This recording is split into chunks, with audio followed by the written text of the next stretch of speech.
Maktoum Prod. N'oubliez pas de vous abonner et activer la cloche de notification.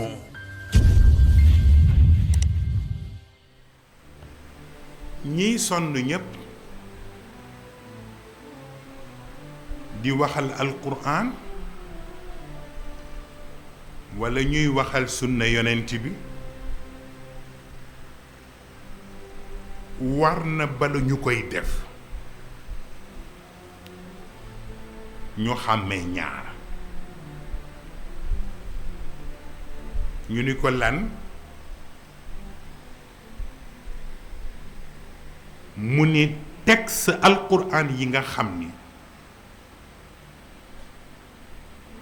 jamono koy orienté ak jamono yi nga xam ni texte alquran a koy orienté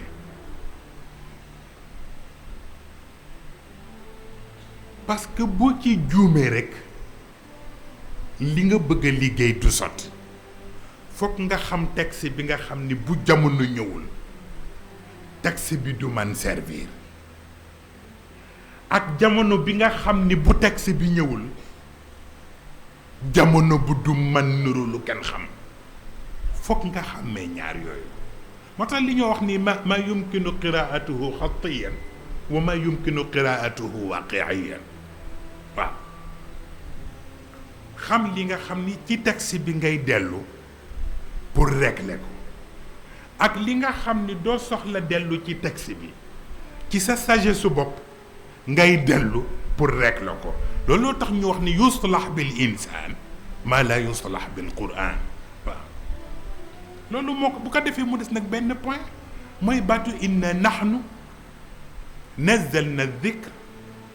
wa inna lahu la xaafidun Sëriñ Cheikh baatu dhikr bi mu firé ko mémoire mémoire boobu ci la ñu tënk système bi système boobu le yàlla bu ciy waxe daf koy wax def ko genre pluriel wax ni nu inna nahnu waaw mais baatu nu boobu inna nahnu nazzalna dhikra wa inna lahu la xaafidun naxnu boobu ci bu dee tubaab yi dañuy wax ni yaa ñaari nous moo am nous de majesté ak nous de modestie nous de majesté bi yàllaa ko moom nous de modestie bi ñun ñoo ko moom mais bés bu ñu demee ba jaawale nag bëgg a jël nous de majesté bu yàlla bàyyi fi sunu nous de modestie mooy causer perte yi ñuy am yépp parce que yàlla dootul nangul nekk fi mu nekkoon te kon la mu waroon a aar dootu ko aarati waaw moo tax ku ne boo xamee lii sa bos rek dangay noppal ña ca des waaw moom la mag ñi di wax kiy werd te fekk werd bi mooy giide xolam bokkul ak ki nga xam ni xolam mooy giide werd bi lu jara xam la yombul noonu nag am na koo dul gis mukk mu yor kurus waaye تأمل سطور الكائنات تأمل سطور الكائنات فإنها من الملك الأعلى إليك رسائل waxin boobule xam nga li ñoo fa xudha bi quwwatin ak la mu wax wa amur qawmaka yaxudu bi axsaniha alwaax yooyu yàlla jox Muusa alwaax yu ko gën a complexe ngi ci nit ba ca ruux yenu ba ca xel yenu ba ca nafs yenu waaw ba ca jawaarix yi yenu bu ci nekk ak lawxu boppam bu mu yenu te pourtant am nañu lu ñu bind ca lawxu ba moo tax ñu wax te amal sutuur al kainaat waaw wa katabna lahu fi l alwaaxi min kulli shay waaw looloy tax unilatéralisme bi xew actuellement ci àdduna bi mooy li yàlla mënul d'accord àdduna bi ci multilatéralisme rekk ci la mën a doxee waaye lu ñenn rekk di jël moomale ko seen bopp bàyyi ñi ci des yàlla mënu ko nangu moo taxit loo ci gis crise yi am yépp te surtout dafay ñëwee ci moment boo xam ni seen borom naagu woon nañu ba noppi xam nga boo seetloo jamono yi sommet yi ñu def yépp sommet yu am ay échec la sommet yépp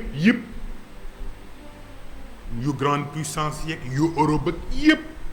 bu ci xew rek sommet ba ci échec la mujj seetal sommet bi waa FAO ak ONU doon organiser ci Rome pour les pays pauvres ni dañu bëgg a jële xiif ci àdduna bi te xuloo moo mujj am ci rencontre ba pourquoi parce que dafa am ñu fa jël parole wax leen ni leen li ñoo tuddee autosuffisance alimentaire posé wul parce que y a un surplus am na réew yu nga xam ne la ñu denc ëpp na leen mu ni kon nag bu ñu waxee ne àdduna bi dafa am ñu xiif moom du ko mën nangu parce que problème de disponibilité posé wul problème d'accessibilité moo posé wu mën a am te bu ko sa loxo laal moo fi xew waaw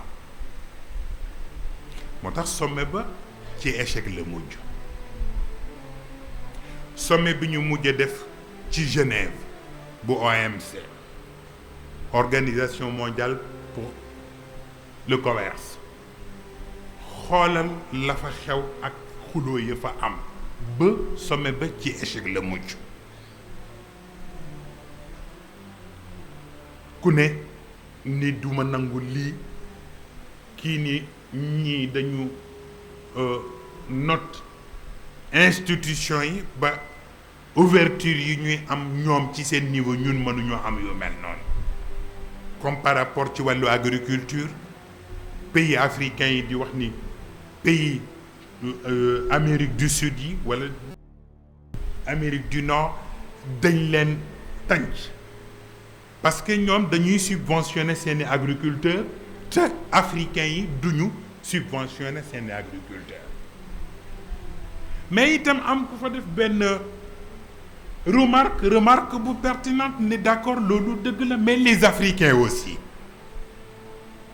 ci seen cadre agriculture dañuy am ay moyens yu tuuti waroon ko mën a jënde ay machines ci machines yu jamono yi pour mu man leen a jox lu ëpp lañ daan am mais au lieu ñu dem jënde ko machine boobu pour bay dañ koy dem jëndee télévision di xëy rek seen doom yi toog di seetaan ñoom it ñuy toog di seetaan du ñu jënd lu toppatoo mbay ma ba foofu yépp taal ba ca des mooy problème ba ñu posé ki ko posé mooy Jacques Attali bi nekkoon conseiller bu François Mitterrand mu wax la ni da ngeen bëgg foye nit ñi parce que les banques américaines yi ak banques européennes yi biñ fi amee seen crise bu yàggul bi ci wàllu crédit immobilier yi ba banque yi bëgg a daanu ci 48 heures américains yi ak européens yi fexe nañu ba débloquer 7 milliards de dollars pour sauver banque yooyu en 48 heures léegi pays yi xiif am problème 500 millions de dollars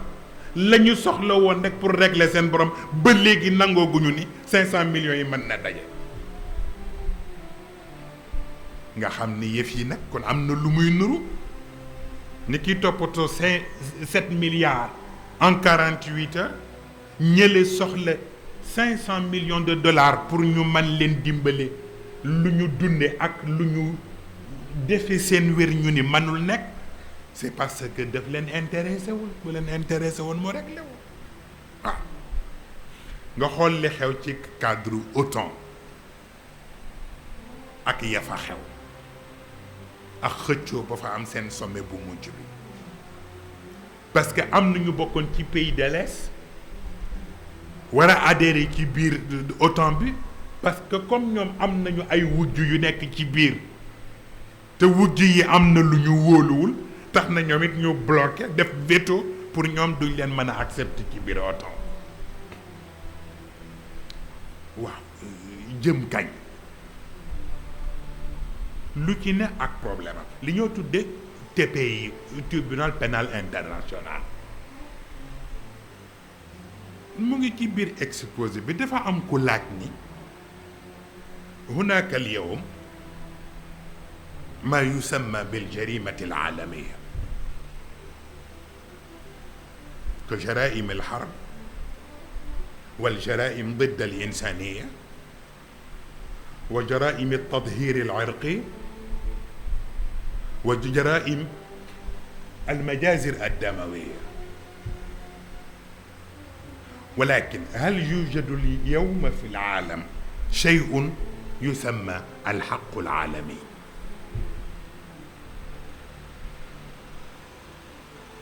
mun leen tey ci niveau international am na ay crimes yu ñu reconnaître ni crime yu àdduna bi di souffrir la tudd nañu crime de guerre tudd nañu crime contre l'humanité tudd nañu crime li ñoo tuddee des purifications ethniques tudd nañu itam crime de génocide yooyu yëpp ni ñoom reconnaître nañ ne ay crime la donc bu amee li ñoo tuddee tribunal pénal international moo ko war a àtte waa ji nag laaj leen ni leen xanaa ku wut crime war nga wut nag dëgg goo xam ni moom it bu aalami lay doon ba ku nekk ca dëgg ga ñu xam ni yaa nga ca dëgg ku ca newul ñu xam ni nekkuloo ci mais intéressé wu leen parce que tribunal pénal international yooyu yëpp ci seen élément la rek waaw tribunal pénal international OMC OTAN yëpp FAO boo ci mën dégg rek bu ci ne ay arme la te arme yooyu yëpp à l'heure où je vous parle ñu ngi koy utiliser pour ñi nga xam ni ñoo bëgg a liggéeyal l'islam moo tax li leen benn nit wax ni hal min al maaqul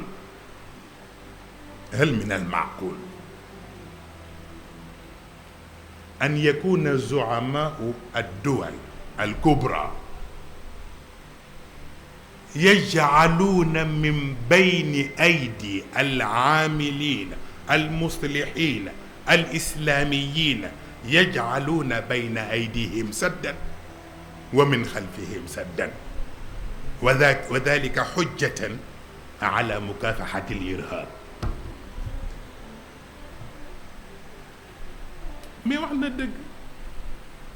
mu ni li xew tey mais fan la tegu bu dee képp kuy wooteel l'islam di defar lu baax bu ñu la mënee gàllankoor fa nga jëm gàllankoor la bu ñu la mënee gàllankoor ba dootoo dellu gannaaw ñu gàllankoor la te duñu ko def lu dul kuy liggéeyal l'islam te boo waxee ñu ni dañuy xeex li ñoo tuddee terrorisme moom it mu waxaat leen ba tey ni leen li ñoo tuddee trouble de l'ordre public nga xam ni ñu ngi koy appliquer di ci tëj ay nit naan diw dafa troubler l'ordre public mu ne waaw ñi nga xam ni dañuy troubler nag l'ordre international pourtant kenn du leen tudd te pourtant George Bush da ci ñiy troubler l'ordre international la bokk ñi muy collaborer lit ñi ci ëpp dañuy troubler l'ordre international et pourtant TPI du ci wax keneen nit du ci wax mais am na beneen tribunal bu dul boobu boo xam ni bis bu waree régler dana ko régler te commencé na ko parce que ku xam américain ñu ngi jëm ci ay élections nga xool presque parti démocrate bi ak yi ñu fi def ci fan yi passé yépp pour préparer seen candidat ci seen convention yi nga gis ni tey républicains yi ñu ngi waroon def ñoom itam seen convention mais actuellement George Bush ñemewul dem ci convention ba pourquoi parce que ouragan bi xew nii la mu defoon ca bee paase ba adduna yëpp mbamb ko ci loolu lay ragal bi yoon bu amaatee ñu mbamb ko moo tax mu jël jabar bi pour moom mu dem représenter ko ci convention bi moom mu dem Mexique pour jéem a seet naka lay organiser moom politique yi experts yi pour ñu seet naka la ñuy fexe ba crise bi passé te du lor ñu bari ci américain yi mais ka créer loola te fa mu toog jógu fa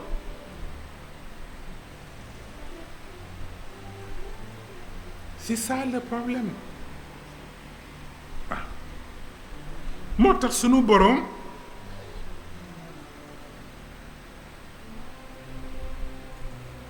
am na loo xam ni du ca boole wax loolooy tax képp ku bëgg yëngu baa nga bëgg a defar il faut ngay tenir compte ci réalité boobu te moo di li nga bëgg a def ndax dëppoo na ak li yàlla namm parce que dañu wax ni yàlla ñett rekk la def courage humilité ak sagesse ñu ni courage bi mooy lu ñu war a soppi war ko wëlbati neneen ba mu amal nit ñi njariñ nga def sa jom ak sa taxawaay ba la war a soppi ko nga soppi ko kooku mooy courage bi ñu ni humilité bi mooy lan ñu ni humilité bi mooy li nga gis doonte laaj nañu soppi ko te mu wóor la ni yàlla mayu la yi war a daje ci yow daje pour nga soppi ko nga am ca sag maandu ñu ni kooku mooy humilité bi ñu ni sagesse bi nag ñu ni moo lay dimbale ba nga xàmmee ñaar yi xam kañ nga war a jóg xamit loo xam ni wóor na la ni la koy defar du jaaree ci sa loxo nga bañ ci sonal sa bopp waaw loolay tax baatu wa nunazzilu min alquran ma huwa shifaun wa rahmatun lil muminin ñu ni d'accord mais kama takunu yuwalla alaykum foofu la wax bi ne yonent bi nee na nu ngeen mel rekk yàlla wut ñu mel ni na ngeen mel ñu yilif leen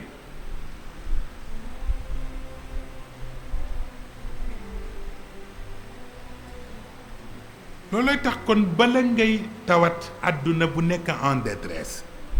fokk yow it nga laaj sa bopp yow ci loo ne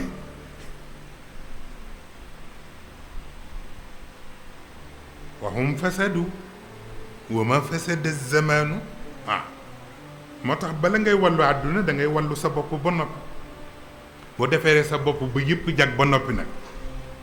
bu boobaa doo jéem a defar àdduna da ngay def li arab ji wax aniri zawiyata allati anta fiha kenn ku ne na am jommi defar ruq ba mu ne bu ko ñi fiy defee ñi fële def ko bu yàggee mu matale àdduna mais benn nit mënul xëy defar àdduna ba mu jeex waaw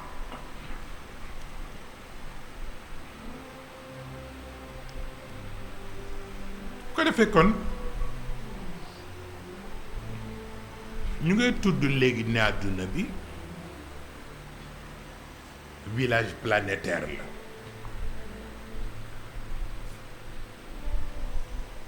bu fekkee ni dafa nekk village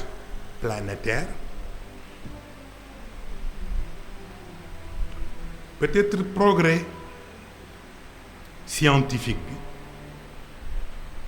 ak progrès technologique bi moo tax ñu wax ni àdduna bi village planétaire la ndax fi ngay toogee ci sa fauteuil xëy suba ci la télévision bi di wax la xew Russie wax la xew Alaska wax la xew Indonésie wax la xew Brésil foo xam ni tey boo fa bëggoon dem mu jël temps mais fi nga toog ci sa fauteuil doo fa jóg ñu wax la xew foofu kon foofu mën nañoo nangu ni àdduna bi ci village planétaire la scientifiquement et technologiquement mais est-ce que noonu science bi réduire àdduna bi ba mu nekk village planétaire est-ce que résultat yu négatif ak conséquences yi progrès bi jur est-ce que yokkaatul àdduna bi ba mu ëpp li mu doonoon bu ko bële tuutalee bële it yokkaat na ko ba mu nekk lu kenn xamul lu mu toll dalalatan wa kufra loolooy tax nag kon ku ci bëgg a liggéey fokk nga seet awlawiyaat yi yan la te mooy ñu xam priorité yi yan la xëy na priorité yooyu sax bu ñuy ñëw ci kuuru ñaareel bi dañuy indi d'abord sabab yi nga xam ni moom la ñu nangu ni moo jur détresse bi ci àdduna bi bu ñu waxee sabab yi ba noppi soog a proposer ay solution benn par benn mais dañ koy indi d'abord ci cadre diine yi ci seen bopp l'islam christianisme ak judaïsme bu ñu paree ba ca des ñu indi côté civilisation la civilisation universelle actuellement lan la l'islam mën a jote ak moom ci ban côté la l'islam mën a jëfanteeg moom ak ci ban côté la l'islam mënul jëfante ak moom ak erreur d'interprétation yi am ci kenn ku ci nekk l'islam lu ci ne nam ko tudde ak ñoom la ca des nañ ko tudde yooyu yëpp benn par benn bu ñuy dellu si ñu indi ko puisque xam nga sunu borom maanaam foofu la ñuy jeexale muqaddima bi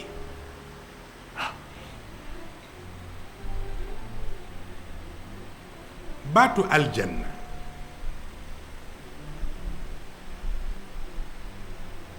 bi mu tudd te aljanna boobu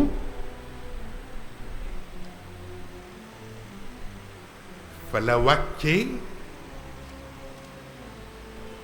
maam Aadam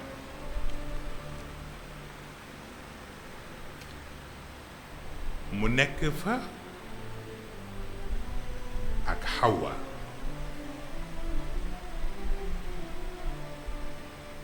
mais lu tax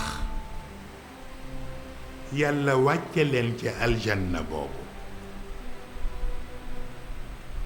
ba noppi xëy génne leen fa wàcce leen fii ci kaw suuf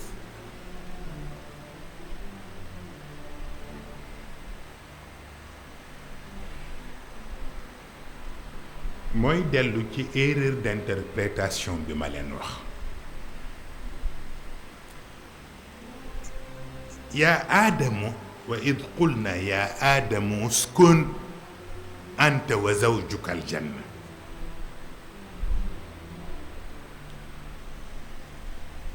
baatu uskun boobu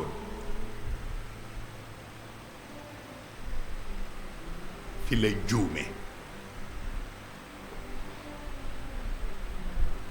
ndax daf ko firee dëkk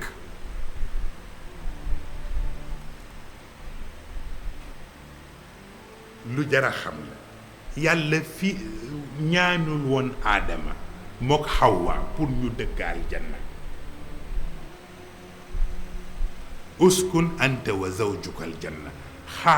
xaarandi leen fii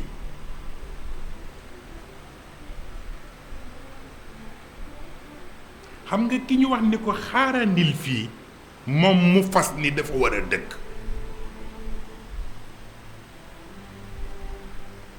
foofu la erreur bi nekk bi ci des mooy aljanna bi inna laka alla tajua fiha wala taara wa annaka la tadmau fiha wala tadxa jiit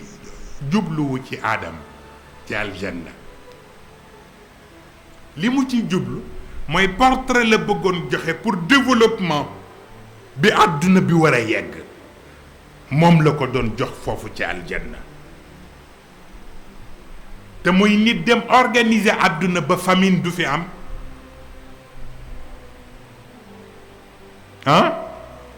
organiser àdduna ba nga xam ni maladie yi koy détruire du fi am organiser àdduna ba nga xam ni du def sacrifice bu bari pour gaañ boppam organiser àdduna bu nga xam ni dana organiser yi ñu ko fi defal yëpp ndox yéeg yëpp mu organiser ko façon ba mu koy defee te du ca génne yàlla moom la ko yàlla doon jox scénario bi ci aljanna moo tax ñu jaarale ko fa rek pour mu gis façon bi pour bu wàcc see ci àdduna mu man def progrès bu mel noonu mais moom déggul leçon bi mu jàpp ni dañ ko ni kaay nga dëkk mu daal di féex rek jeex na waaw uskun anta wa zawjuka aljanna fa kulaa minha ragadan haythu shi'tuma wala taqraba hadihi shajara bul wax la loo mën a am luñ la mën a jox fuñ la mën a dugal règle yi ñu la tënk boo respecté wul règle ba rek dundin ba dootul mën a sotti waaw loolu moo tax boo gisee association boo gis mouvement boo gis bu defee statut ba noppi def règlement intérieur loolu moo tax mais sunu aalam bi lan mooy règlement intérieur am pour ñu mën ko protéger ba détresse boobu du am ba léegi kenn waxu ko kenn waxul ni nangam mooy règlement intérieur bu aalam bi réew mu nekk nag am nga sa tëralinu bopp yaa ngay seet koy coopérer ci seen diggante yéen a ngay seet ba xam ban résultat ngeen ca mën a obtenir mais aalam bi ci boppam en tant que tel dafa mel ni dañ koy seetaan rek bàyyi ko noonu waaw loolooy tax nag sunu borom moom itam ci aayam yu mujj yooyu muy wax ak ñoom mel na ni bi yonent bi bëggee am ñu mu wallu te yàlla xam ni bu leen jéemee wallu yi du sotti yàlla daf ko teel a noppal wax ko ni ko ulaika alladina lam yuridillahu li yutahhira qulubahum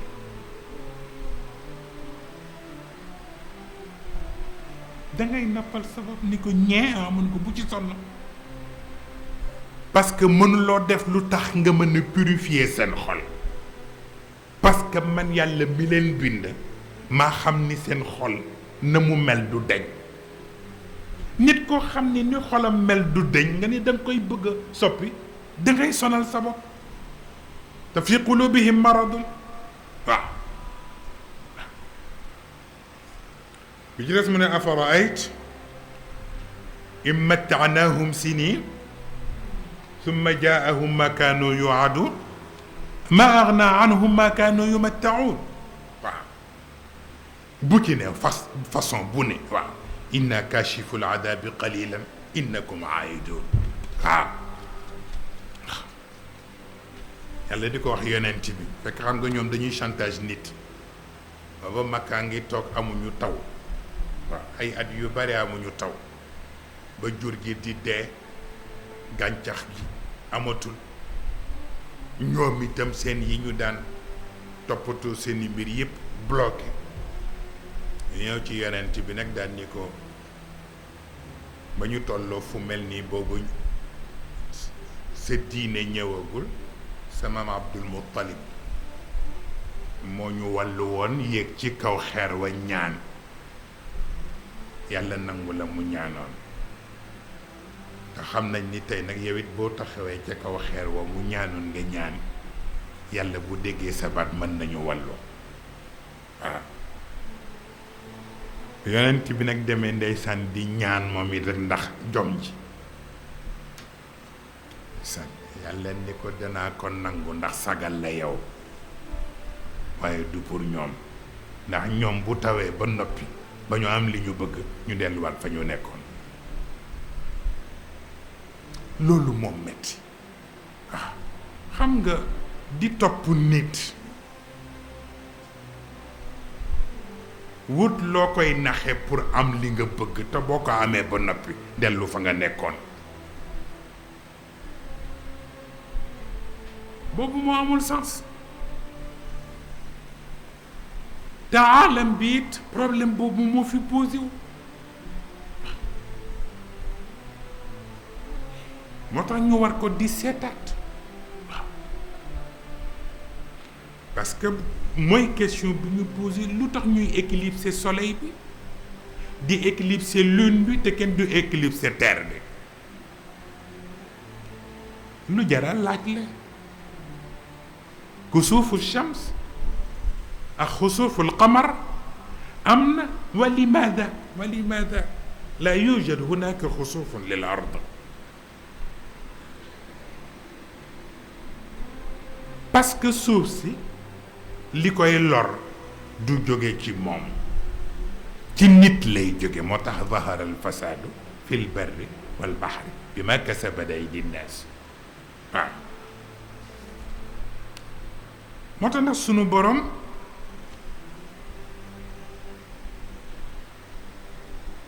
bañ ñuy tënk sunu bopp ci ñeneen tilka ummatun qad xalat laha ma kasabat wa lakum ma kasabtum wala tusaluuna amma kanu yaamaluun yàlla nee na kenn ku nekk la nga def rekk loolaa lay fekk si waaye la keneen def nag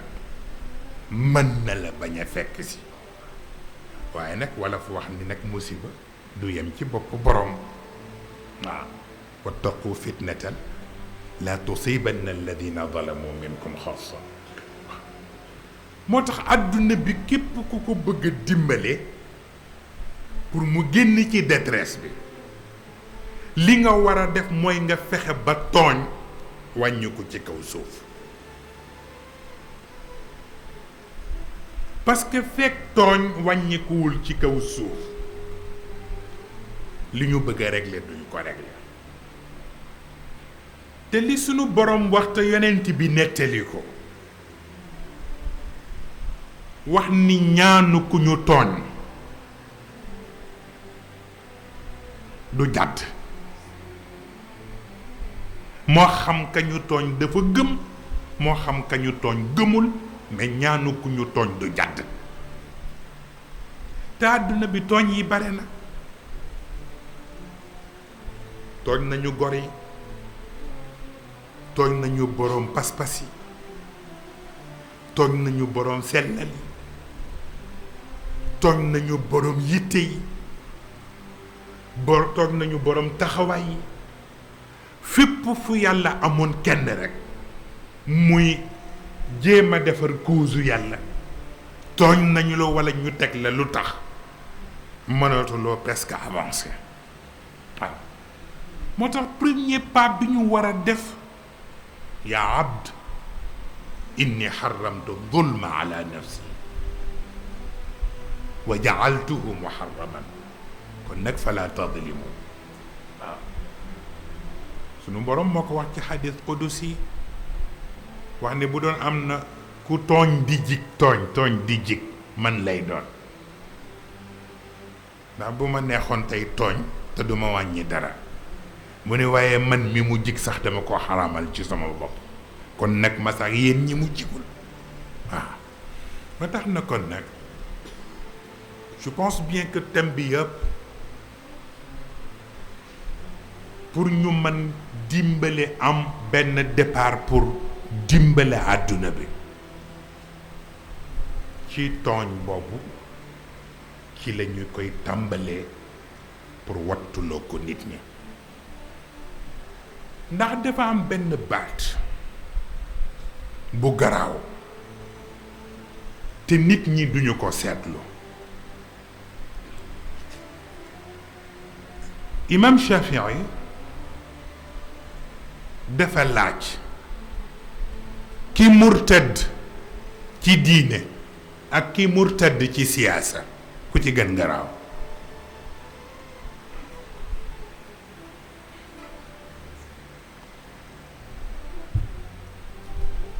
baat bu garaaw ki murtad ci diine ak ki murtad ci siyaasa mooy politique ñu ne nag ki murtad ci diine ak ki murtad ci politique ku gën garaaw ñu ni ki murtad ci politique moo gën garaaw parce que ki murtad ci diine bu tuubee te sellal yàlla nangu ko mais ki murtad ci politique ak it nan la ñuy murtadde ci politique lii murtadloo nit ci politique mooy devoir bu ñu bindul bu texte bindul devoir bu texte bindul te fas yéene woo ko def ak interdit bu texte terewul te nga fas yéene koo def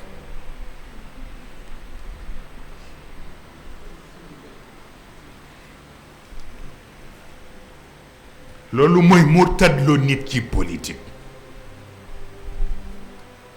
am na loo xam ni ku ko xool xam ni yiw wa nga ca war a def waroo caa xaar texte. waaye am na musiba boo xam ni itam la mu war a jur daw ga nga ko war a daw waroo ca xaar texte. moo tax ñaari yii nag boo ne foog ma xaar texte mu wax kook man ba noppi ma soog caa jublu booy murtad doog ko yëg waaw. loolu mooy firi li Seyid Cheikh waxoon ni dafa ñëw ci Sëriñ Babacar Sy ni ko góor gi dama bëgg nga jox ma lijaasa ci sharia. nee na mu yëkkati ijaasa ci sharia jox ko. mu ne ko dama bëgg nga jox ma ijaasa ci xaqiqa. nee na mu yëkkati ijaasa ci xaqiqa jox ko. nee na mu ne ko dama bëggoon nga jox ma ijaasa ci politique. nee na mu ne ko ah déet. nee na mu ne ko lu tax. mu ne ko gis nga bàkkaaru sharia astaghfirullah mën na ko réparer. mais bàkkaaru politique mën nga am un siècle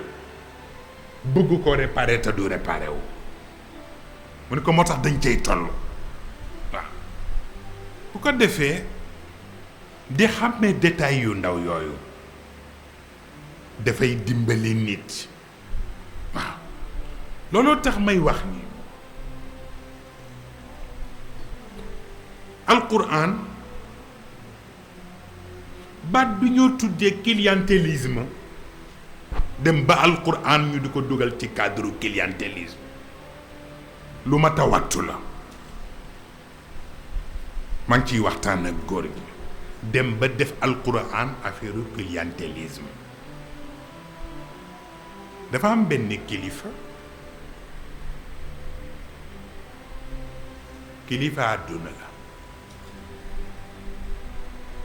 mu dajale ay kilifa diine ci buntu réew du yonent bi ñaan kilifa diine ya pour ñu jàng ñoom ñëpp suuratul mulk tëfli ko ci boppu doomam ndax doomam nekk buur. kilifa diine yépp ànd na dem jàng suuratul mulk tëfli ko ca boppu doom ja. ma ni gis nga sëriñ sa doon jàng suuratul mulk ni ko ñoom seen àlluwa soriwul te ñoom la ñu yaakaar fii parce que suuratul mulk aayatul mulk moo ko fi bàyyi.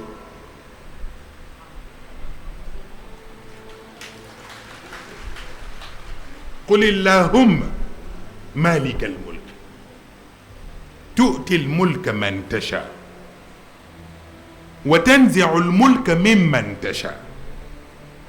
wa tu'izzu man tasha wa tudhillu man tasha bi yadika alxayr innaka ala kulli shay'in qadir. gis nga aaya boobu moo fi bàyyi suuratul mulk. xamuloo ni mën nga ñaanal nit sax ba mu jot nguur ba noppi wa tudhillu man tasha ñëw te bu ñëwee du jariñoo nguur ga. moo tax suuratul mulk am na lu ko gën di farata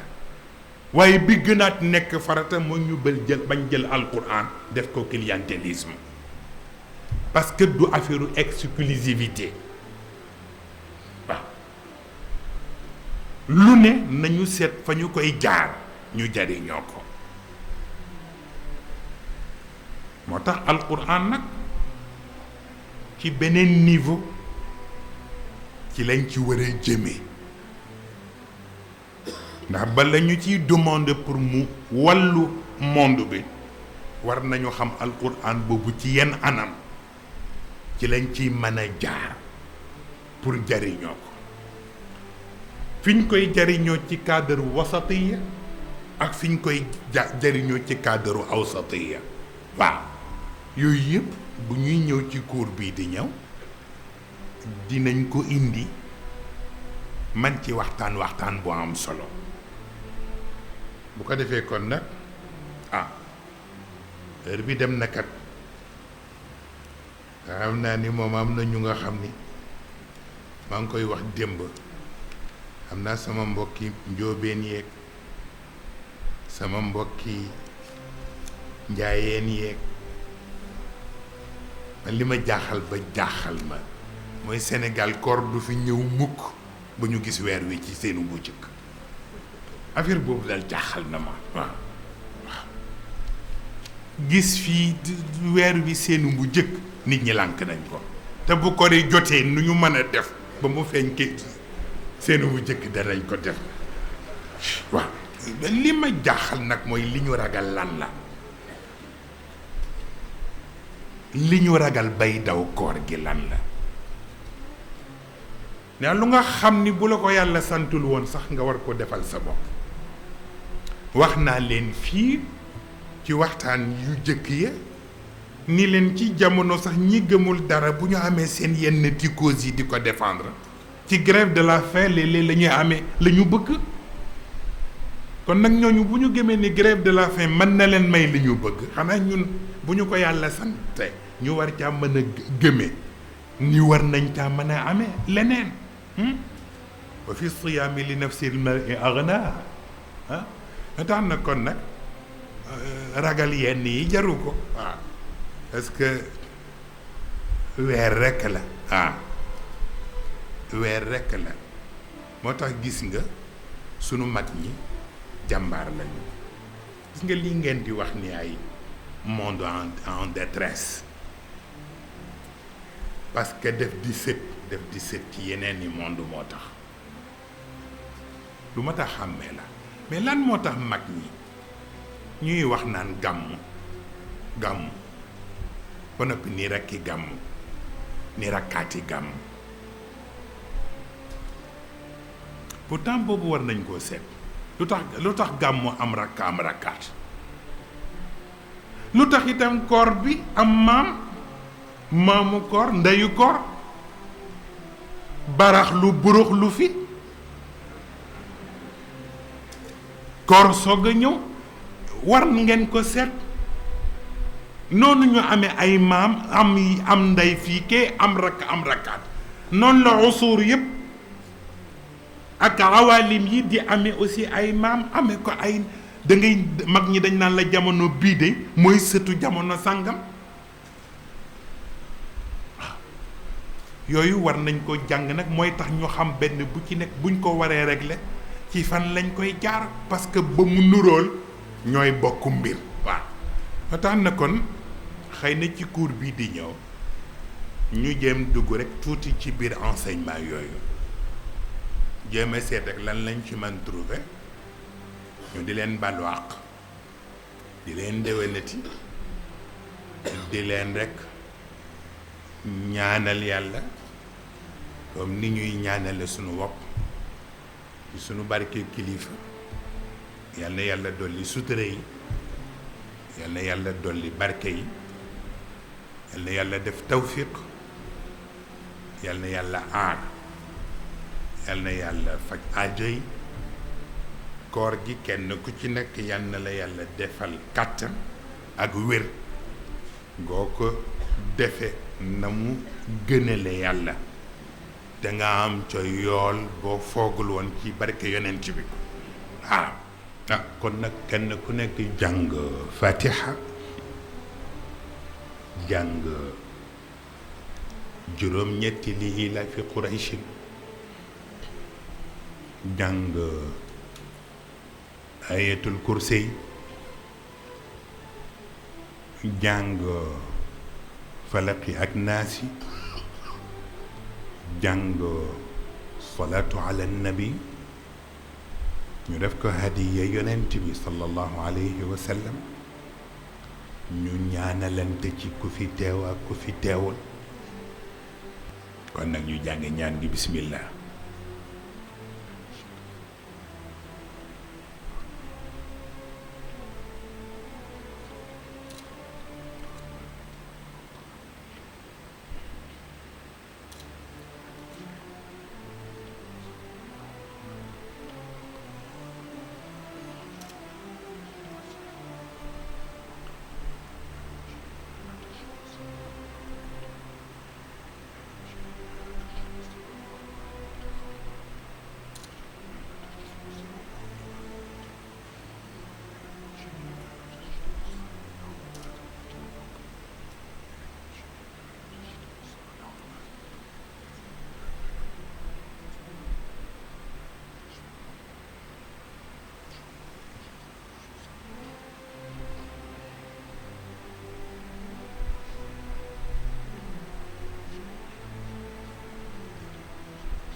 teeway kàddu doy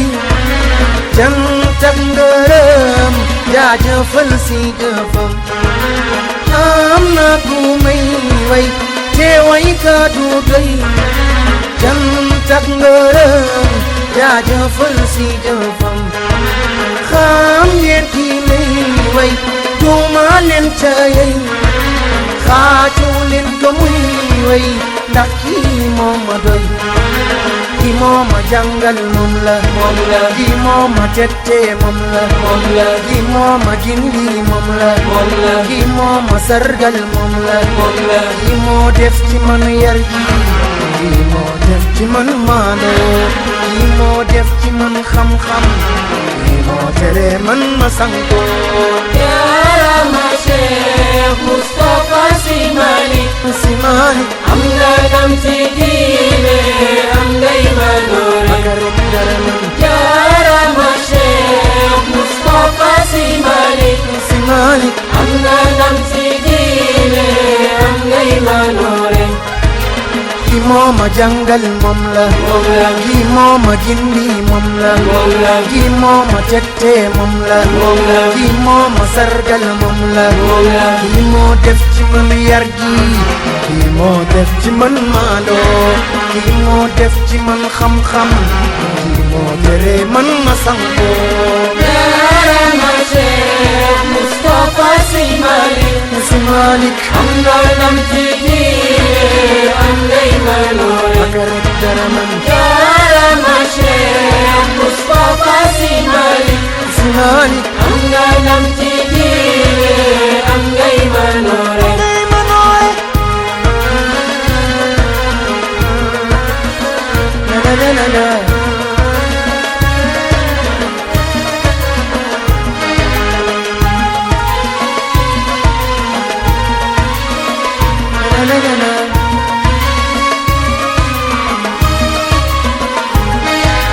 Yarama Cheikh Mustafa Sy Malick may xaaj way say mbaax bu tax sax mën ma dajal may xaaj way say mbaax bu tax sax mën ma dajal tàggat nga ay ndaw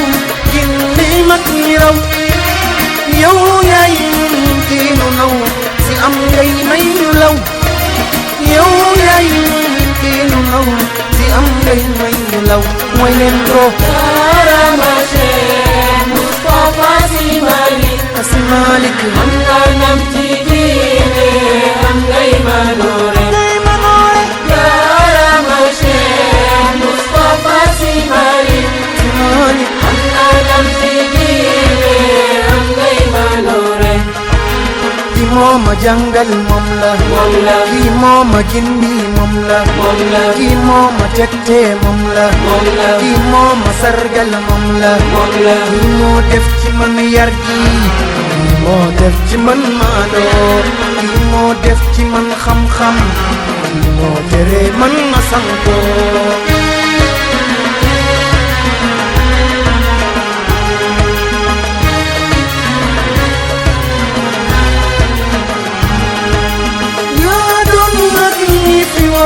yaa soofe ndaw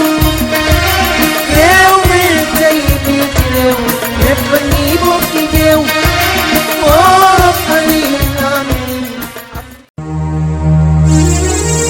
pharmacie Al Maktoum li kulli daa in dawa mbaa xam ngeen di jàngoro bu ne am na saafara tax pharmacie Al Maktoum ñëw ngir saafara jàngoro askan wi yow mi nekk biir réew wala nga nekk biti réew da nga amee ndoxu siti bul jaaxle ci sa bopp gaawal jokkoo ak pharmacie Al Maktoum sa yaram dafay tàng say tànk di xar sa yaram di xasan sa kawar di ruus da nga amee hémorroïde rhumatisme wala infection ballonnement nga amee sa biir di jooy naan xur jugal ci sa bopp gaaw da nga bëgg say bët leer jabet nga amee bu la sonal lool bul jaaxle jugal gaaw jokkoo ak pharmacie Al Maktoum ba ci faiblesse sexuelle maanaam góor gu néew kàttan ci wàllu sëy bul jaaxle ci sa bopp lu leer laa la wax gaawal jokkoo ak pharmacie Al Maktoum adresse ba di Grand Yoff villa numéro 235 wala ñu gaaw ci 77 417 70 78 pharmacie Al Maktoum ñëw ngir saafara jàngoro askan wi ku jàngoro am wàll ci yow la neex pharmacie Al Maktoum nuurun ala nuur